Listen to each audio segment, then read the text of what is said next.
Good morning, ladies and gentlemen of Avalon. This is Temujin, and going to make a video about the new Nether War 2.0. So, one of the big changes is the fact that they've got these war talents in, and there's multiple different things. Some things help you with scouting, like a scout speed. This next one helps you with your troop attack, and I think that's pretty much across the board on troop attack. There's rally capacity, shield wall that will help when gathering in buildings. That's an important one. Spirit March, first aid for healing speed. War supply, which will cover, giving you a points bonus. And then immovable, which was, this is an important one. This one really helped me a lot in the fact that I'm not a very strong player at all. I don't spend a lot, and I got hit by a pretty strong Stronghold 40, and normally that would probably go ahead and zero me, but I had 2 or 3 marches out, and I was able to withstand his hit, so that's an important one if you plan on being in the playing field and not in the safe zone. The other is a good one for people who are just planning on occupying towers, that war supply one. I think that's a great one for people holding towers. Healing speed is going to be pretty, you may want to consider it. The reason being the healing is not very fast. I had 100 hours of healing to do with about 600,000 dead. So that kind of slowed me down a good bit. I think that needs to be adjusted. And, of course, troop attack is always effective. I think next time maybe we need to assign roles and maybe tell people what, based on, what role they're going to be playing, that should help them choose which talents that they pick. Definitely the people that are mega garrisoning need to hold the troop bonuses, and then points bonuses for people who are just going to be occupying inside the mega garrison and not doing that. One thing that's changed with these towers is rather than just starting to collect points immediately, the first thing you have to do is occupy it, which is roughly a 2-minute occupation before you get that first points hit, plus then you get the per minute points bonus. So the longer you hold it, the more you make. The other thing, too, is that used to you could only occupy 1 tower. Now you can occupy as many towers as you have marches. So, and then you can also mega garrison all those. And while I think that's an interesting way to do it, we kind of had an uneven match. There was one good Stronghold 40, but there really wasn't much people to support him as far as our opponents went.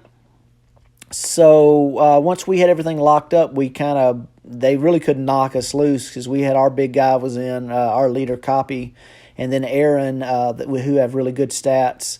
They were able to just lock everything up with mega garrisons, and they couldn't really knock us loose. But, there's, I guess, 5 towers and then some supporting towers that go along with these. The supporting towers don't pay as much, and, of course, the middle pays the most of all. Rather than having end zones on either side, now you've just got a corner that you occupy. If you do lose a march, or somebody hits your stronghold and you lose in your stronghold, you do get sent back to the safe zone. So here I am occupying this tower, waiting on the cooldown to hit where we can actually occupy it. One cool thing about these teleports is there's a 20-minute cooldown for a free advanced teleport. So you can teleport around for free, but you do have to wait 20 minutes on that. So, but you can also use teleports out of your inventory and or spend gold on that if you so desire. I actually slipped through this one and didn't spend any gold, and I had a really good time.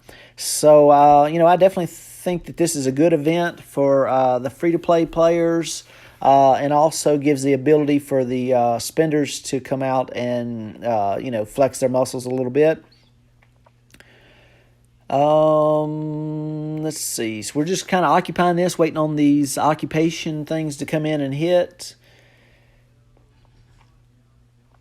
You can see here, Aaron made a pretty good hit. He cleared a tower out, or actually we got rallied, and that was a very unsuccessful rally on their end. And this is where that Stronghold 40 hit my stronghold, hit my house, and ended up losing. And there's about 240,000 T2 infantry in there, so those were kind of automatic losses. But as mentioned, that talent is what helped me withstand that. So choosing your talents is going to be a key thing. As you can tell, whenever you occupy a building, it shows up on the map, so then you can click around and see where your stuff is, or if you want to go attack a different tower. We pretty much held the middle and those 3 primary towers that allowed us to win. And just wasn't a very even matching. It was an odd time. We played first thing in the morning, so I was busy getting ready for work and just kind of playing a little bit while I was going along. It's just an odd time, so it's kind of weird how they make you pick those weird times. And but our leader does a good job of rotating those around so different people in different parts of the world are able to participate.